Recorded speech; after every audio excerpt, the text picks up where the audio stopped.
महान नेता, great leader, Bharat के प्रथम उप प्रधानमंत्री और गृह मंत्री, जिनके नाम पर विश्व का सबसे बड़ा, सबसे ऊंचा प्रतिमा है। दोस्तों, आज हम लेकर आए हैं एक ऐसा वीडियो जो सभी को जानना चाहिए। सरदार वल्लभ भाई पटेल के बारे में जानकारी लेकर आए हैं। सभी को मेरा जोहार। आपसे हम उम्मीद करते हैं कि हमारे चैनल को सब्सक्राइब किए होंगे, नहीं किए होंगे तो कोई बात नहीं, कर लीजिए और इस वीडियो को लाइक कीजिए और अपने दोस्तों के बीच इसे जरूर शेयर कीजिए। आज हम जानेंगे इस वीडियो में सरदार वल्लभ भाई पटेल, लौह पुरुष सरदार वल्लभ भाई पटेल के बारे में। लौह पुरुष कहे जाने वाले सरदार वल्लभ भाई पटेल की जीवनी। पहले सरदार नाम के पहले नहीं था। बारडोली आंदोलन में उन्हें सरदार की उपाधि मिली। वहां की महिलाओं ने सरदार की उपाधि दी। क्यों दी, क्या कारण रहा, ये भी जानेंगे। इसके अलावे वे भारत के बहुत सारे सियासी राज्य थे जिनको मिलाने का काम किया।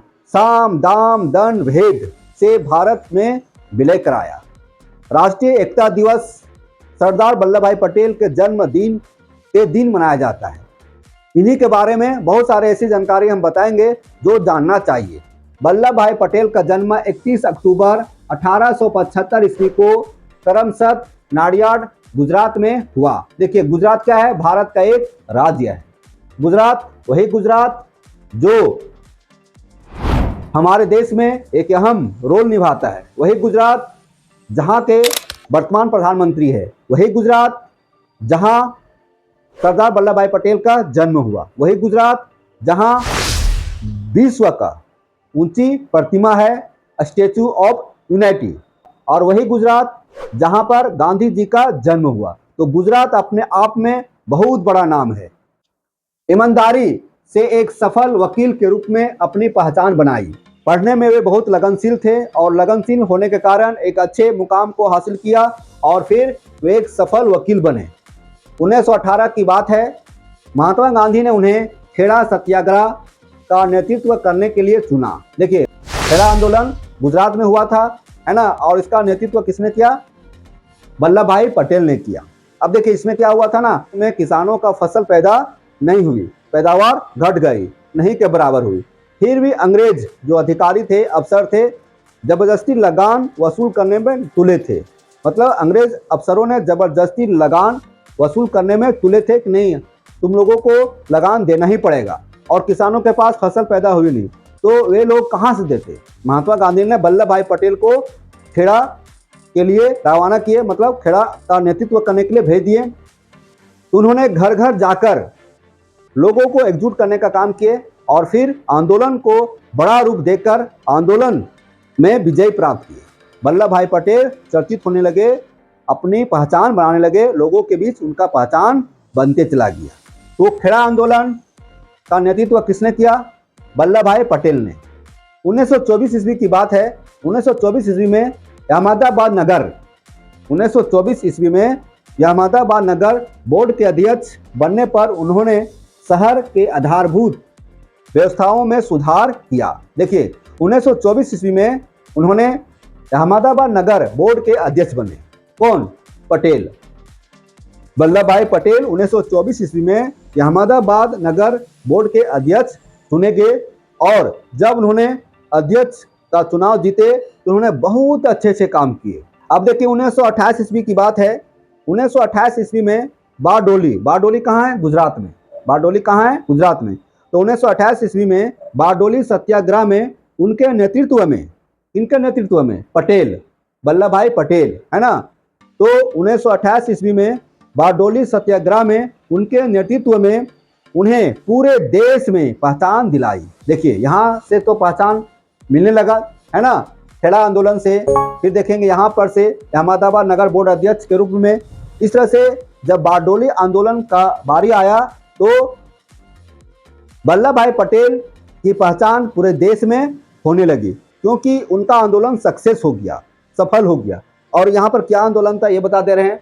बारडोली सत्याग्रह आंदोलन में, है ना, बारडोली सत्याग्रह आंदोलन गुजरात में था। मतलब फसल पैदा हुआ भी नहीं, फसल पैदा हो या ना हो, है ना, अंग्रेज को क्या चाहिए? लगान चाहिए। अंग्रेज को क्या चाहिए? टैक्स चाहिए। तो अंग्रेज का ये था कि तुम्हारा फसल पैदा हो या नहीं हो, हमको उससे मतलब नहीं है, तुम्हें टैक्स चुकाना पड़ेगा, तुम्हें लगान देना ही पड़ेगा। ठीक है। तो दोस्तों, बारडोली आंदोलन गुजरात में और किसान और अंग्रेजों के बीच में हुआ था, और इस आंदोलन का नेतृत्व वल्लभ भाई पटेल ने ही किया था, है ना। जो किसानों का डिमांड था वह पूरा हो गया।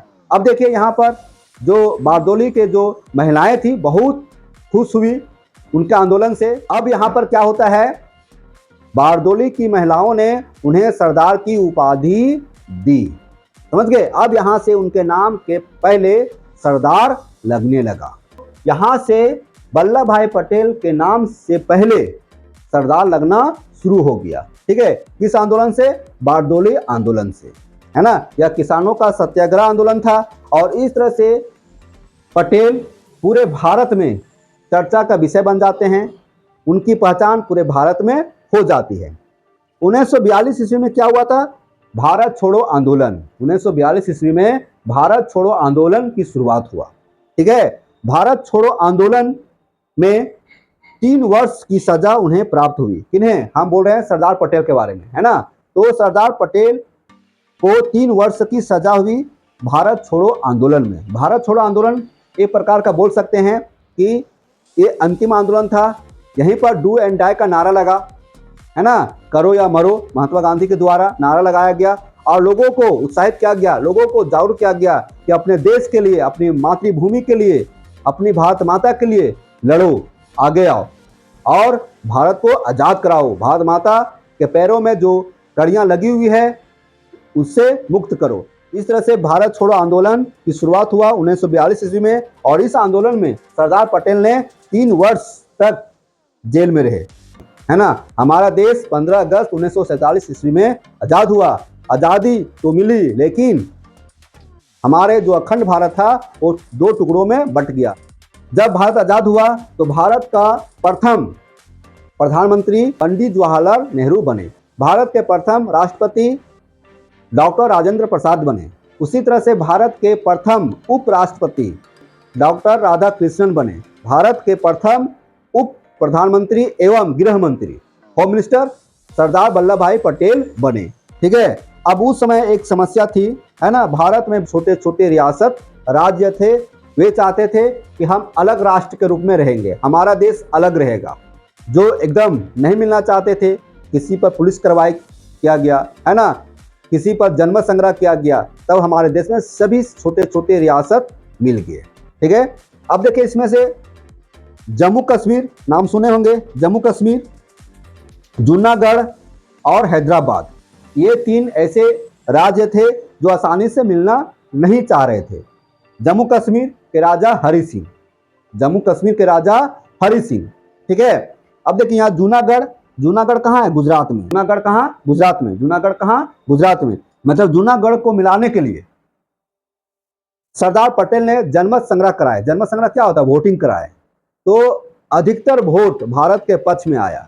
इस तरह से जूनागढ़ को भारत में मिला लिया गया। ठीक है। हैदराबाद भारत में मिलना ही नहीं चाहता था, तो उस पर पुलिस कार्रवाई किया गया और फिर भारत में इसे मिलाया गया। देखिए सरदार वल्लभ भाई पटेल ने पहले से सोच लिए थे कि यदि हमको मिलाना है तो हमको साम दाम दंड भेद की नीति अपनाना पड़ेगा, है ना। किसी के साथ प्रेम व्यवहार करके, प्यार से, दुलार से, किसी के साथ थोड़ा टैट करके, लेकिन सभी को अपने देश में मिलाना पड़ेगा। इस तरह से सरदार पटेल के कारण सभी छोटे छोटे रियासत हमारे देश में मिल गए। भारत जो है वह विश्व का सबसे बड़ा लोकतांत्रिक देश है। 1950 ईस्वी को महान सपूत का देहांत हो गया। जन्म कब हुआ? 1875, मृत्यु देहांत 1950। इस तरह से कितने साल जीवित रहे? लगभग 75 साल। अब देखिए हमारे देश के वर्तमान प्रधानमंत्री जो अभी हैं 2010 में घोषणा किए कि हम एक ऐसा उनके नाम पर स्टेचू बनाएंगे, हम ऐसा उनके नाम पर प्रतिमा बनाएंगे जो विश्व का सबसे ऊंचा प्रतिमा होगा। ठीक है। और statue of unity statue of unity. Unity means क्या होता है? एकता। एकता का स्टेचू, एकता का प्रतिमा, है ना। तो उनके जन्मदिन पर राष्ट्रीय एकता दिवस मनाया जाता है। तो स्टेचू ऑफ यूनिटी सिर्फ एक प्रतिमा नहीं है, वह हमारी एकता का परिचय है। स्टेचू ऑफ यूनिटी एक प्रतिमा नहीं, हमारी एकता का परिचय है। हम लोग सब आपस में भाई भाई हैं। भले हमारे देश में विविधता है, हमारा देश विशाल है और उस विशाल देश में अनेक तरह के रीति रिवाज है, अनेक तरह के सांस्कृतिक कार्यक्रम है ना। सभी अलग अलग टाइप के लोग हैं, लेकिन हम लोग सब हिंदुस्तानी हैं, एक हैं। तो स्टैचू ऑफ यूनिटी सिर्फ एक प्रतिमा नहीं, एकता का परिचय है।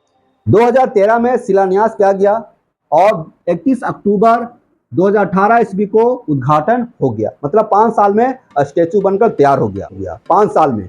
और देखिए खास बात है कि 31 अक्टूबर को ही चुना गया, क्योंकि 31 अक्टूबर को सरदार वल्लभ भाई पटेल का जन्मदिन होता है ना। 31 अक्टूबर सरदार वल्लभ भाई पटेल का जन्मदिन होता है।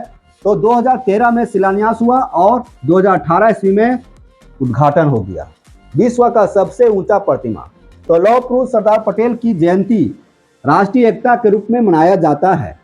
इस प्रतिमा को प्रख्यात मूर्तिकार, इस प्रतिमा का डिजाइन किसने किया? तो इस प्रतिमा का डिजाइन है ना राम वी सुतार ने किया, है ना। इस प्रतिमा का डिजाइन किसने किया? प्रख्यात मूर्तिकार राम वी सुतार ने किया, ठीक है। इस पर लगभग 2980 करोड़ की लागत आई, मतलब खर्च आई। इस प्रतिमा को बनाने में 2980 करोड़ की खर्च आई। इसकी संरचना 3 परतों में है। इसकी संरचना 3 परतों में है। लोहे की संरचना पहला, दूसरा है कंक्रीट का ढांचा और तीसरा है बाहरी कांच या पैनल, है ना। यह 3 परतों में बना हुआ है। यह प्रतिमा 6.5 रिक्टर स्केल तक के भूकंप को झेल सकता है। मतलब 6.5 रिक्टर स्केल तक का भूकंप भी आएगा ना, तो इस प्रतिमा को कोई नुकसान नहीं होगा, है ना। और 60 मीटर प्रति सेकेंड, देखिए 60 मीटर प्रति सेकेंड की रफ्तार वाली हवाओं को सहन करने की यह क्षमता रखती है। मतलब 60 मीटर प्रति सेकेंड की स्पीड से हवा भी आएगी तो इस प्रतिमा को कुछ नहीं होगा। मतलब पूरा का पूरा सेफ है। यह जो प्रतिमा है दुनिया की सबसे ऊंची प्रतिमा है, दुनिया के सबसे ऊंची प्रतिमा है। और इसकी ऊंचाई का बात किया जाए तो 182 मीटर है। स्टैचू ऑफ यूनिटी की ऊंचाई 182 मीटर है और तो फीट में किया जाए तो 597 फीट यह ऊंची है, ठीक है। कहाँ पर है? गुजरात में नर्मदा नदी के साधु बेल्ट द्वीप पर स्थित है। स्टैचू ऑफ यूनिटी कहाँ पर है?